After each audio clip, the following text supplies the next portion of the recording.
Hey, I don't know if you can see this, but way off in the distance, there's a red boat and a blue boat, and there's these little kayakers out there, right? It's pretty sweet. Here's the thing. Most people think they need to get away in order to create a place of peace for themselves. But let me tell you by experience, I could be out on that kayak about 7-8 years ago, and I would certainly not have peace because I was in a place where I didn't have alignment in my life.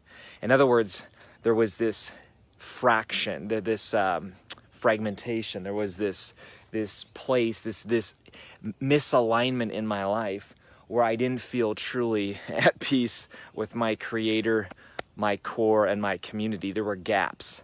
And so I want to challenge you today. Look, if you think that getting away in this beautiful place of nature, if you think this is just going to make everything right, what happens when you go back, right? What happens when you get back in your car and you drive back? In other words, you bring your space with you. You cannot escape yourself. And many times when we hear people talking about finding themselves, look, you don't need to run away to go find yourself. Many times the journey isn't out there, the journey's inside here.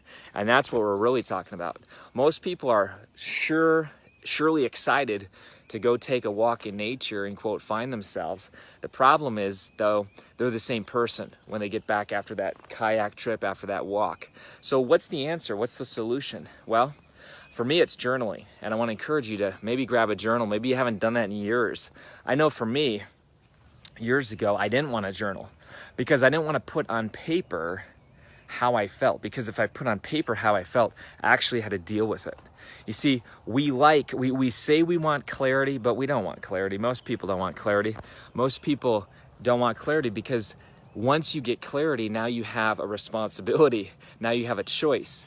Now you have accountability. And so most people say they're not taking action in their lives because of lack of clarity. That's just not the truth.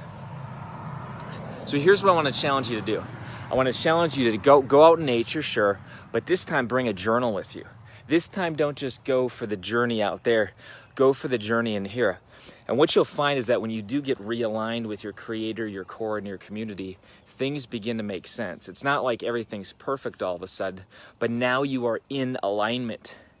And just like a vehicle on a long trip, if that tire's out of alignment, it gets annoying. And pretty soon you take your hand off the wheel for a second, boom, your car's off the road. So what happens?